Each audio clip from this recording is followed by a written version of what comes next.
We are who we say we are. We're not pretending to be anything else. I've come to learn that things that I've said, what Google Translate has said, it doesn't translate so well. As an international school offering the full IB program here in Malaysia, what was the original intention of starting the IEAP? Well, as I'm sure you know, the IB programs are intense, it's rigorous. When I look at the PYP, there's a strong emphasis on collaboration, students working together to develop their understanding, develop their learning, talk about their learning. A huge emphasis is on explaining why you do what you do and how you do it, but really that's through that collaborative environment. Now, imagine the challenges that our students have if they're coming along with such little English. It's really hard to be part of that environment and to thrive in that environment.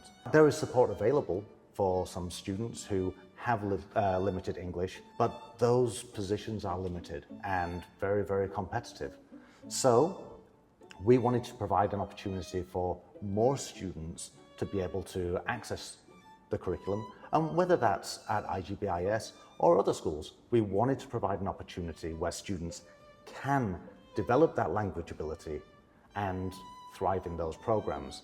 Now, let me give you a little update actually. Originally, we'd looked at this as preparing students from a language focus because they need the language to be able to go and talk about their learning. But one of the things that we've learned throughout really this year is we're also preparing students for the culture of the school. And what I mean by that is students who've come from, let's say, more traditional environments, where students are sitting in rows, large class sizes, the teacher is the holder of all the knowledge. It's a really hard adaptation to jump into a school where suddenly the teacher kind of takes a backseat, where the students take so much control of the learning. And when students are given that much freedom, that's a really hard jump. And what we've learned over this year is that our program provides somewhat of a bridge for that. Okay, so now that we have a course that prepares students for the rigorous international curriculum, how do we assess the students' progress in IEAP? Well, assessment in the IEAP might be different to a lot of people are used to. We don't follow the traditional mode of test upon test or exams. What we're looking at is how students use their language every day. Now, one of the great things about having such small class sizes, I mean, as I think you know, our maximum is 15 in the IEAP. When you have small class sizes like this, every teacher knows every student. Now, I feel very comfortable. If I go into any classroom here, I can say, please tell me about this student. And they're going to say, well, they speak English in the classroom. They practice English in different ways. They'll answer questions like, does the student use one-word answers? Do they use full sentences? What about on the playground? Do they speak English on the playground? When we work with other students, let's say from other language backgrounds, do they choose to seek opportunities to use their English in different environments? Or do they feel more comfortable only going to the students who use the same language? What about when they go to art? Do they use the same language there? Do they practice using the same language, or do they go more quiet? So we're looking and really watching our students in different environments. What are our students doing in these different environments? Are they using their English? Are they confident in the English they use? Is it accurate? Yes, there is a place for traditional tests and exams, but if a student does really well in a formal test, but then they go in the classroom or they go to the playground and they can't use that English in these different contexts, well then what they did in the test is irrelevant to their readiness to go into an international program. Really our biggest focus is on how are these students knowing these students? And with 15 kids in a class, our teachers know these students. So it's a very, very personalized approach when it comes to assessing these kids. Absolutely, and it's great. And I know most of these kids myself as well, because I've interviewed them when they're coming in, and every morning I make sure I'm getting to know these kids. Really, every teacher is a teacher for every student. So when we're looking at student progress, we're not only looking at the opinion of one teacher, we're looking at, okay, the art teacher, the music teacher? What about if it's a grade 1 student?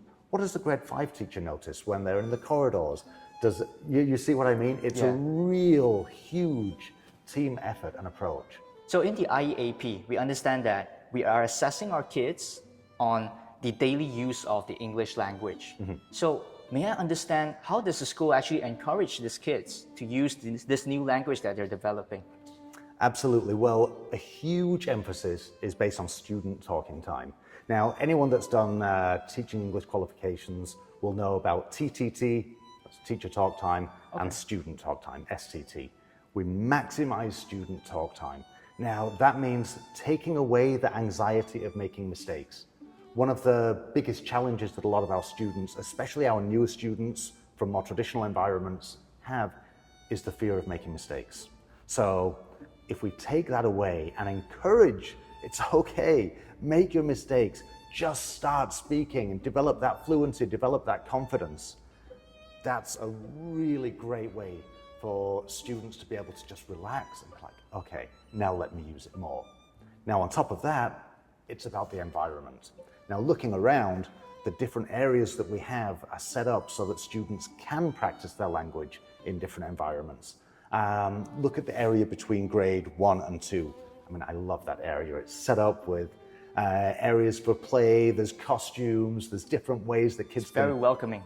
And I love it. I love seeing when you see the kids getting dressed up or using hand puppets, and even if they're not practicing with their friends, they're sitting there saying, "Hi, what are you doing?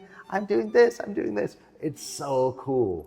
Now, with the older kids, of course, they don't want to do that as much, but our teachers are experienced in providing different ways for students to practice in a way that it's fun, it's engaging, and it takes away that anxiety of making mistakes.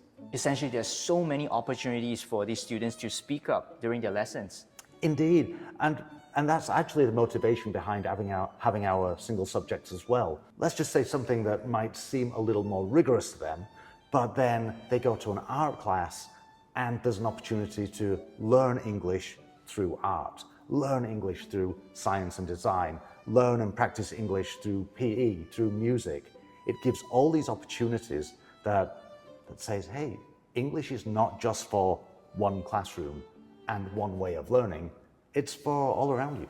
Yeah, and it really fits well with the IB philosophy, where we're encouraging students to speak up, to voice their opinions. Any suggestions to parents, especially in terms of helping their children, really develop their English language? Well, when they're in the IEAP, our newsletters are an excellent guide. Now, our newsletters are set up, they go out once per cycle. The teachers put a lot of work into this. And there's pictures in there, there's questions that are suggested, such as, ask your children, what are you doing in this picture? What language did you learn? What key words are in this picture? Now, the newsletter can be a couple of pages long, sometimes it's longer. Sometimes if there's been a particularly exciting week, there'll be loads of pictures in there. But remember our goal about wanting students to talk about their own learning? We want them to be doing that at home as well. That shouldn't be something that's in the classroom, only in the classroom. We want that to be everywhere. So when parents look at the newsletter and they can say, hey, come on over, tell me what's happening in this picture. And let the kids talk about their learning. They've got that learning, they've got the vocabulary, they've got the language because they're doing it in the picture. Now we also have Toddle, which consider it almost like a bit of a class social media page, in the sense that a few times a week our teachers will be posting, whether it's pictures or videos of things that are happening in class. So it's great for parents to be able, again, to say, hey, I saw this video in class today. What were you doing? Give that opportunity for kids to talk about their learning. Now, there's one more thing which in Malaysia we're really fortunate with. In Malaysia, you can use English almost anywhere. So I would absolutely encourage parents, when you're going out with your kids, don't do everything for your kids. Let the kids take ownership over that as well. If you're in a restaurant, ask them to speak to the restaurant workers. If you're in a Grab or a taxi and you're going somewhere and the driver has some questions, well, maybe let the child answer the questions, because probably they can. It's about again, developing that thinking of, is English for the classroom or is it for life? And we're trying to show kids it's for life. And that's how parents can support us and we can work together to make that environment for the kids. Right, so it's about the daily use of the English, not just necessarily in the classrooms, also in their homes, also in their surroundings, everywhere. Mr. Nigel, who are the people who the IEAP is most appealing for?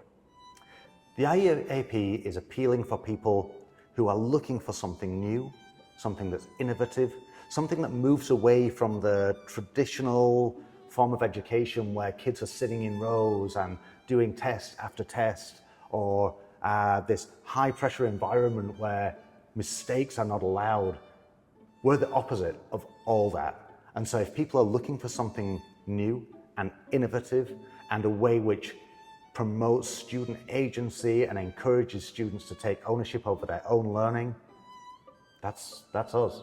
We tried to put these messages across, you know, and I think the biggest challenges we've had have been where people have been almost still in that mentality of, okay, I came looking for something different, but now I want more tests. And that's not who we are, it's not what we are. So we have to remain true to that. Yep. And look forward to welcoming the people that are looking for that. And we really respect that. In the end, it all comes down to suitability for us. We really need to show the families, the parents, what IEAP is really about, manage expectations, you know, and of course, addressing those common misconceptions. And it doesn't help that, you know, there's a language barrier in between. So interviews, like in-depth interviews like this, I think it can really help. It's funny you say that because Google Translate, in some ways, people think it's your best friend. But I've come to learn that things that I've said, what Google Translate has said, it doesn't translate so well at all. Sometimes it sounds harsh, sometimes it sounds too light. And when you're sitting with a person and looking them in the eye, you know so much more, you can get so much more from that. And so actually with our parents, often that are coming over and there is a language barrier, I prefer to spend 20, 30 minutes, whatever time people need, let's have a conversation so that if there's something that seems a little bit odd, we can kind of clarify it. I guess my biggest thing that I would like from this video and from anything that we send out, we are who we say we are. We're not pretending to be anything else. We're not telling anyone, oh, come here and we'll give you this, but we actually give you something else. We are who we say we are. Staying true to who you are. And I maintain that with parents, with students, and with teachers. When we're bringing in new teachers, this is who we are, this is what we are, this is what we're aiming for. And you have to be honest about that so that when people come through the door, they're saying, this is what I chose. And this is what I'm getting. And this is what I'm getting. And for me, the worst part is if people walk through the door and they're saying, well, I thought it was going to be like this, I thought it was going to be like that. Well, why? Where did that come from?